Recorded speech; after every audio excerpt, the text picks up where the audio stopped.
Assalamualaikum warahmatullahi wabarakatuh. Hari ini kita akan buat jajanan, camilan, juga ide jualan nih. Bakpao yang lembut banget, fluffy, dan bentuknya mungil, serta putih mulus, tidak keriput. Nah, ini caranya mudah banget asalkan kalian ikuti tutorialnya dari awal sampai akhir karena setiap bagian itu saling berhubungan. Dengan 200 gram bahan tepung kita dapatkan bakpao yang banyak banget. Oke deh, kita mulai aja. Tapi sebelumnya jangan lupa like, subscribe, nyalakan lonceng aktifnya, juga komentar. Ini dia bahannya. Di sini kita gunakan tepung terigu protein rendah, kemudian susunya hangat ya. Lalu gula pasir, ragi instan, mentega putih bisa kalian ganti dengan minyak sayur. Kemudian pewarna putih ini opsional aja, kalian boleh pakai atau tidak. Dan baking powder ya. Nah, untuk mentega putih kita gunakan agar nanti hasil bakpaonya lebih putih juga, jadi menunjang dalam pemutihan warna bakpao. Pemutihan. Nah, sekarang kita masukkan dulu tepung terigu protein rendah. Begitu juga dengan protein rendah ini ya. Protein rendah ini warnanya lebih putih daripada protein sedang atau tinggi, tapi pastinya kita gunakan protein rendah. Nah, ini karena susunya hangat, jadi mentega putihnya kita masukkan aja ke dalam susu, jadi menteganya bisa menyatu lumer. Oke, udah. Nah, sekarang kita masukkan bahan keringnya, gula pasir, kemudian ragi instan di atas gula pasir, dan tentunya garam berseberangan dengan ragi instan dan gula. Seperti biasa kita aduk kembali, campur jadi rata. Nah, sekarang kita masukkan baking powder setengah sendok teh. Di sini Mama Iji menambahkan pewarna makanan berwarna putih. Nah, ini juga yang akan menunjang bakpao kita terlihat lebih putih ya, seperti pedagang-pedagang itu. Jadi ini untuk pewarna putih opsional, kalian boleh pakai boleh tidak. Kalau nggak pakai tentunya warnanya tidak seputih nanti yang kalian lihat. Lalu masukkan cairan mentega dan susu. Ini bisa dibuat lebih ekonomis lagi jika kalian menggunakan minyak sayur dan air saja, bukan air susu. Kemudian kita campur dulu jadi satu. Tentunya kalau kita menggunakan susu itu rasanya lebih gurih ya. Nah, seperti ini konsistensi adonannya, tidak terlalu basah ataupun terlalu kering. Jadi sedang-sedang aja, gak juga terlalu melekat yang banyak, tapi tetap melekat sih. Oh ya, ini kita campurkan dulu tentunya ya. Nih, sampai semuanya itu terasa di tangan udah menyatu, kemudian kita bulatkan.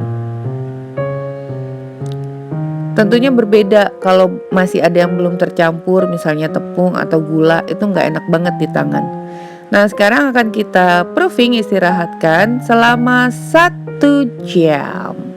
Lebih sedikit juga boleh, 2 jam lebih bagus. Nah, ini udah mengembang atau sampai mengembang 2 kali lipat ya. Kempiskan jangan lupa dan taburi papan kerja dengan terigu. Kemudian kita ambil adonannya, letakkan pada papan kerja. Nah, saat ini udah semuanya udah halus, hanya saja terlihat untuk teksturnya masih kasar. Jadi sekarang kita campur dulu. Ini diulen kurang lebih 2 menit. Nih, pasti rasanya teksturnya ini akan jauh berbeda dari sebelumnya. Nah, kurang lebih 2 menit udah bisa terasa halus.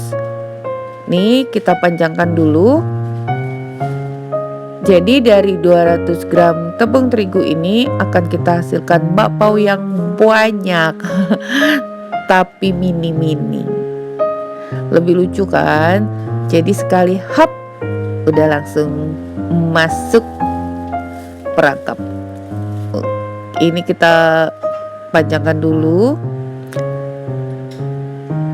Sebenarnya untuk ukurannya sesuai selera aja ya. Cuman kali ini Mama Eji akan buat bakpaunya yang mini, lebih imut, lebih lucu, lebih menggemaskan.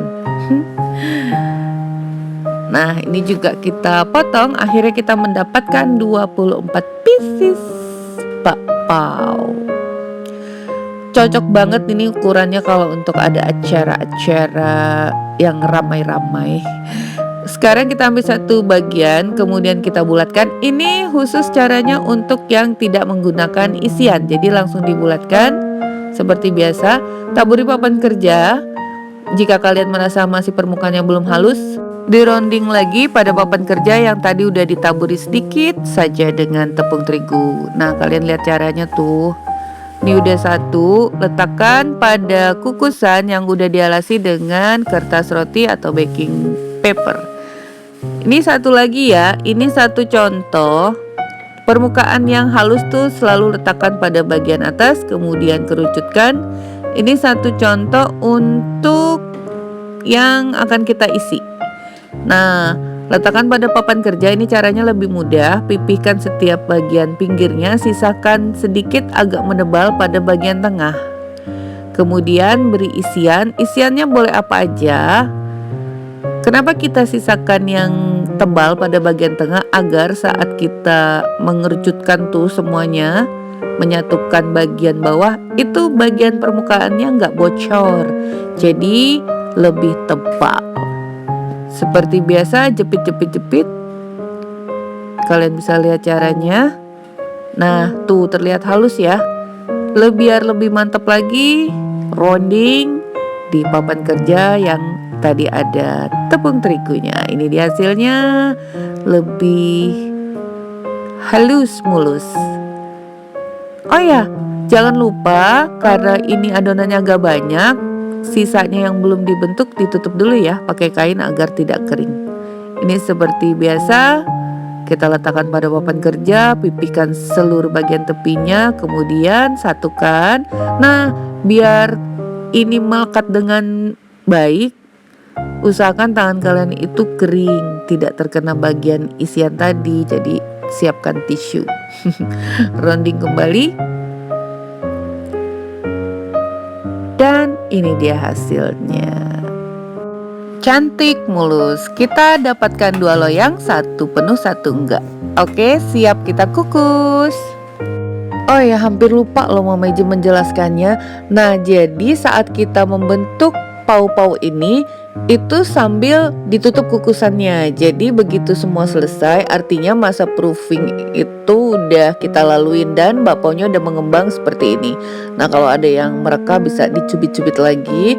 Nah, untuk yang loyang berikutnya, kalau kalian merasa belum mengembang, bisa kalian proofing kurang lebih 15 menit aja, jangan lama-lama. Hai, ternyata ini nih belum waktunya untuk dikukus. Masih ada bagian akhir. Kita siapkan air matang dan wijen hitam. Di sini Mama Eji menggunakan rolling pin yang kecil. Kalian bisa menggunakan apa aja. Tutup botol juga bisa. Celupkan dulu ke air, kemudian tekan ringan pada permukaan pau. Nah, seperti itu. Ini gunanya kita akan merekatkan wijen hitamnya dengan rapi dan tidak boros berhamburan. Oke ya. Nah, sekarang kita celupkan ke wijen hitam. Semuanya kita lakukan seperti ini. Ini rasanya akan lebih khas dan lebih cantik tampilannya. Jadi seperti itu tadi ya. Untuk proofing yang terakhir itu saat kalian membentuk adonan aja. Karena apa? Karena ini bentuknya kecil-kecil, jadi cukup lama juga kan bentuknya satu-satu. Jadi selama membentuk, meletakkan di dalam loyang itu sambil ditutup. Nah, seperti itu. Untuk loyang berikutnya, kalau kalian merasa masih belum mengembang, bisa kalian proofing dulu kurang lebih 15 menit atau sampai mengembang 2 kali lipat. Yang pasti tidak terlalu lama, sampai kalian lihat mengembang dan kalau diangkat itu ringan. Oke ya, udah 2 kali Mama Eji ingatkan karena tadi Mama Eji lupa menjelaskannya. Oke, ini kita lakukan sama semuanya. Satu loyang udah selesai.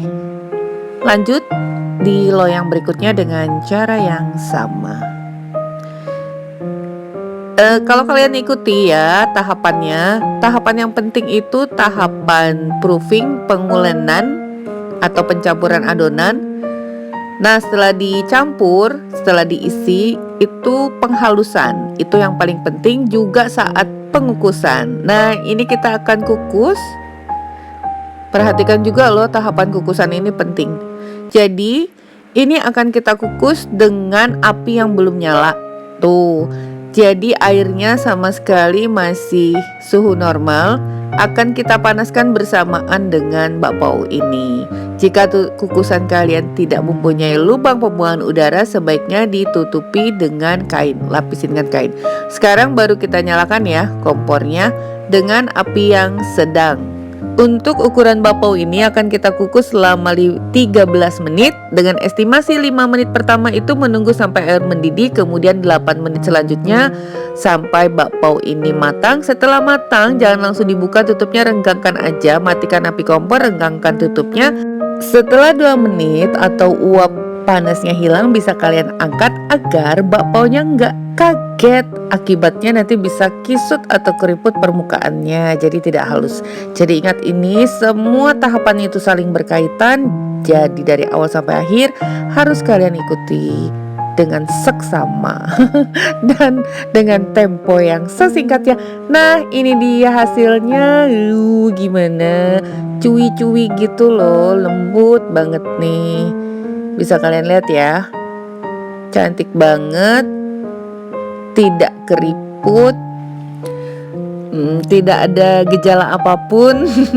Bakpaonya sehat banget ini ya, sempurna. Dan Mama Meji berharap kalian juga bisa membuatnya dengan baik. Sekarang kita coba buka dulu kulitnya. Jadi bakpao yang perfect itu adalah bakpao yang kulitnya bisa dikupas seperti ini. Nah, bisa terlihat ya, itu lembutnya bukan kaleng-kaleng. Ya iyalah kan, memang bukan kaleng. Ini enak banget, lembut. Dan apalagi ya, itu bisa terlihat bentuknya cantik, gak keriput. Nih, coba, ini mau diapakan lagi nih? Oh, mau kita tekan. Lihat ya.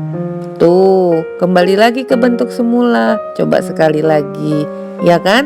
Sampai 2 kali aja loh, kalau 3 kali blenyek ntar. Oke ya. Oh, masih ada lagi tapi dalam yang lain. Nih, bisa kelihatan. Cantik banget, imut, mulus, halus. Ngegemesin pokoknya ya. Oh ya, satu lagi warnanya putih kan ya, karena tadi ditunjang dengan kita menggunakan pewarna putih, mentega putih, dan tepung protein rendah yang warnanya juga lebih putih. Oh, masih doyan nih, senang banget mencet-mencetnya seperti squishy. Oke ya. Nah, sampai di sini dulu resep kita hari ini. Semoga bermanfaat. Bertemu lagi di resep Mama Meji berikutnya. Thank you for being with me today. Assalamualaikum warahmatullahi wabarakatuh.